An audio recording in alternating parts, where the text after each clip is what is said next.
Hi hello praise the Lord. బాగున్నారా అందరూ?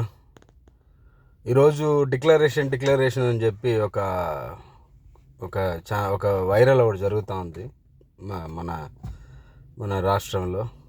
సరే, నేను కూడా ఒక డిక్లరేషన్ అడగాలనుకుంటున్నా. ఎవరినంటే మిస్టర్ రాధా మనోహర్ దాస్ గారిని డిక్లరేషన్ అడగాలనుకుంటున్నా. ఏంటి ఆ డిక్లరేషన్ అంటే, మీరు మమ్మల్ని గొర్రెలు అన్నారు, దానికి మేము ఒప్పుకున్నాం. మా దేవుణ్ణి మేము విశ్వసించట్లో మేము గొర్రెలమే అని క్లారిటీగా ఒప్పుకున్నాం. కానీ మేము కుక్కలం కాదు, కోతులం కాదు, పందులం కాదు, ఎలకలం కాదు. ఇవన్నీ కూడా మేము చెప్తూ వచ్చాం. నేను అడుగుతూ వచ్చాను పోయిన వీడియోలో. పోనీ మీరు ఎవరు? మీ దేవుళ్ళను విశ్వసించట్లో మీరు ఎవరు? ఆ డిక్లరేషన్ నాకు కావాలి.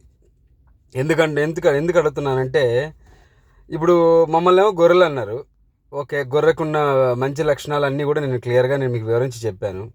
మీరెవరు అంటే, మీరు సింహాలా, లేకపోతే పులులా, లేకపోతే కోతులా, లేకపోతే కుక్కలా, లేకపోతే పందులా? ఎవరు? రాధా మనోహర్ దాస్ అయినా సమాధానం చెప్పొచ్చు, లేకపోతే అతన్ని ఫాలో అయ్యే ఎవరైనా సమాధానం చెప్పొచ్చు. మీరు మీ దేవుళ్ళను విశ్వసించట్లో మీరు ఎవరు? మీరు ఏ జంతువుని మిమ్మల్ని మీరు పోల్చుకుంటారు?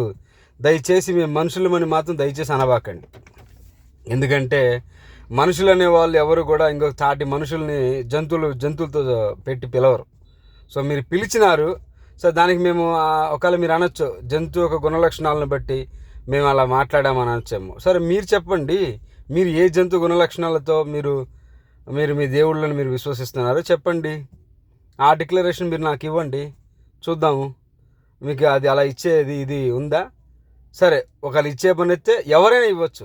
ఒక రాధా మనోహర్ దాస్ మాత్రమే కాదు, కానీ ఇంకా రాధా మనోహర్ దాస్ని వెంబడిస్తున్న ఎవరైనా ఇవ్వచ్చు. సో దయచేసి ఈ వీడియోని మీరు ఎలా తీసుకుంటారో మీ ఇష్టం.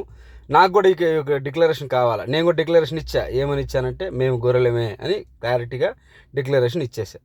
కానీ మీరెవరో మీరు మాకు ఆ డిక్లరేషన్ మాకు దయచేసి ఇవ్వండి, చూద్దాం. నెక్స్ట్ వీడియో ఇంకా మరింతగా ఆశ్చర్యపరిచే ప్రశ్నలు ఉంటాయి, చూద్దాం. మీరు ఇచ్చే డిక్లరేషన్ బట్టి నేను నెక్స్ట్ మాట్లాడతాను. బాయ్.